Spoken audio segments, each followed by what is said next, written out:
Lord, I shall give these laws unto thy people.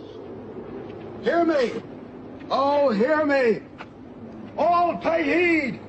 The Lord Jehovah, has given unto you these 10 commandments for all to obey. Did you know that the 10 commandments were not the only commandments that God ever gave? Long before Moses ever lived, God gave commands to Adam, he gave commands to Noah, he gave commands to Abraham and others that they were supposed to obey. Even Moses, beyond just the 10 commandments, there were included over 600 other commands that God gave the nation of Israel to obey. The 10 commandments do stand out as being the only commands that were said to be written by the finger of God on 2 stone tablets. But they were not the first. They were not the last. And they're not even the most important. In Matthew chapter 2, when an expert in the law of Moses wanted to test Jesus, and he asked him which was the greatest commandment in the law,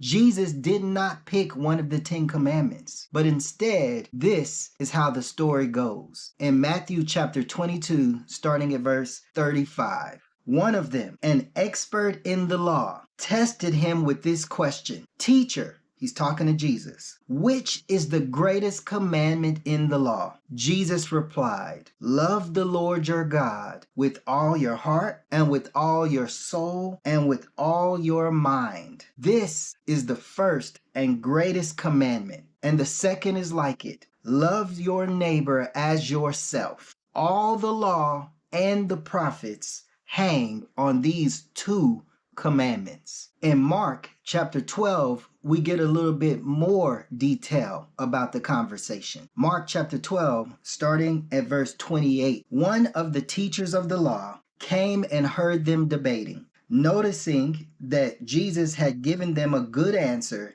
he asked him, "Of all the commandments, which is the most important?" "The most important one," answered Jesus, "is this: Hear, O Israel, the Lord our God, the Lord is one. Love the Lord your God with all your heart and with all your soul and with all your mind and with all your strength. The second is this: love your neighbor as yourself. There is no commandment greater than these." You see, Jesus made it clear that the 10 commandments were not the first, and they are not the 4 most important commands that God has ever given. The most important things you can do in this life, according to what Jesus said, is to love God first and to love God fully. Don't reject him.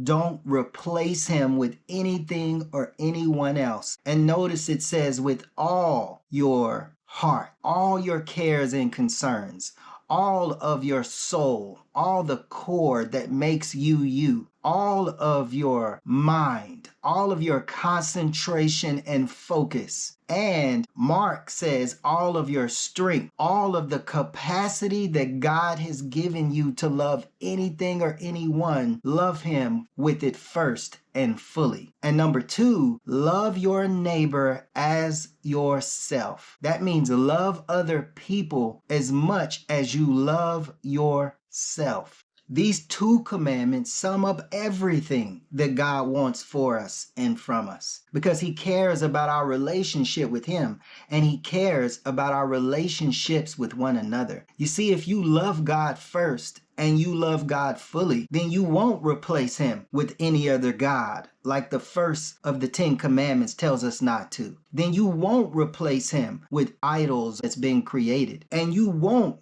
disrespect or misuse the name that is associated with him. Then you'll keep the Sabbath day so that you can remember your Creator so you can rest and rely on him. And if you love your neighbor as you love yourself, that's going to include your parents. So you're going to honor your father and your mother, and you're not going to murder, and you're not going to have sex with someone else's spouse and commit adultery, and you're not going to steal, and you're not going to lie, and you're not going to covet what everybody else has because you love and want the best for them. And so you're glad that they have it. Love God first and love God fully, and love others as much as you love yourself. If you make any commitment in your life, whether they be New Year's resolutions and commitments or mid-year, you need to make a commitment to love God and to love other people. This sums up everything, and it doesn't miss anything. If you apply these two commands to your life first and foremost, then you won't be missing out on any of his other commands. The only thing missing is not more commands. What's missing is our commitment to obey God's commands. Make that commitment this year and for the rest of your life.